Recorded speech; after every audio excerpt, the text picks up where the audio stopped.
नमस्कार दोस्तों, स्वागत है आपका हमारे चैनल में। और आज के इस वीडियो में मैं आपको नरक चतुर्दशी के बारे में बताने जा रहा हूँ। नरक चतुर्दशी को ही रूप चतुर्दशी भी कहा जाता है और इस वीडियो में आप जानेंगे रूप चतुर्दशी की पौराणिक कथा। दीपावली पर्व के ठीक एक दिन पहले मनाई जाने वाली नरक चतुर्दशी को छोटी दिवाली, रूप चौदस और काली चतुर्दशी भी कहा जाता है। मान्यता है कि कार्तिक कृष्ण चतुर्दशी के विधि विधान से पूजा करने वाले व्यक्ति को सभी पापों से मुक्ति मिल जाती है। इसी दिन शाम को दीप दान की प्रथा है, जिसे यमराज के लिए किया जाता है। इस पर्व का जो महत्व है, उस दृष्टि से भी यह काफी महत्वपूर्ण त्योहार है। यह 5 पर्वों की श्रृंखला के मध्य में रहने वाला त्योहार है। दीपावली से 2 दिन पहले धनतेरस, फिर नरक चतुर्दशी या छोटी दिवाली।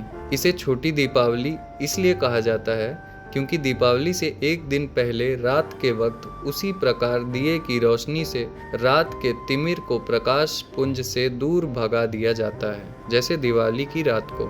आइए रूप चतुर्दशी की कथा के बारे में जानते हैं। इस रात दिया जलाने की प्रथा के संदर्भ में कई पौराणिक कथाएं और लोक मान्यताएं हैं। एक कथा के अनुसार आज के दिन ही भगवान श्री कृष्ण ने अत्याचारी और दुराचारी दुर्दांत असुर नरकासुर का वध किया था और 16,100 कन्याओं को नरकासुर के बंदी गृह से मुक्त कर उन्हें सम्मान प्रदान किया था। इस उपलक्ष्य में दियों की बारात सजाई जाती है। इस दिन के व्रत और पूजा के संदर्भ में एक दूसरी कथा यह भी है कि रंती देव नामक एक पुण्यात्मा और धर्मात्मा राजा थे। उन्होंने अनजाने में भी कोई पाप नहीं किया था, लेकिन जब मृत्यु का समय आया तो उनके समक्ष यमदूत आ खड़े हुए।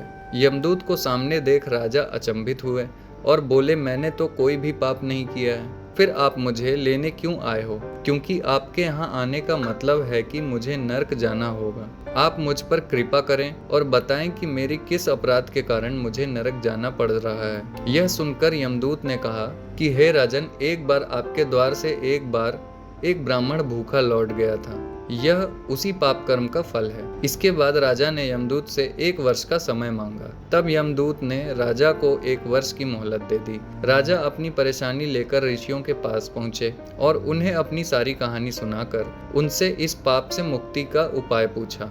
तब ऋषि ने उन्हें बताया कि कार्तिक मास की कृष्ण पक्ष की चतुर्दशी का व्रत करें और ब्राह्मणों को भोजन करवाकर उनके प्रति हुए अपने अपराधों के लिए क्षमा याचना करें। राजा ने वैसा ही किया। इस प्रकार राजा का पाप मुक्त हो गया और उन्हें विष्णु लोक में स्थान प्राप्त हुआ। उस दिन से पाप और नरक से मुक्ति हेतु भूलोक में कार्तिक चतुर्दशी के दिन का व्रत प्रचलित है। क्या है इसका महत्व? आइए जानते हैं नरक चतुर्दशी का महत्व क्या है।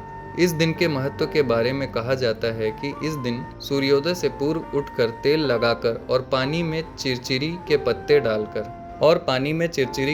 डालकर उससे स्नान करके कृष्ण मंदिर और विष्णु मंदिर में भगवान का दर्शन करना चाहिए।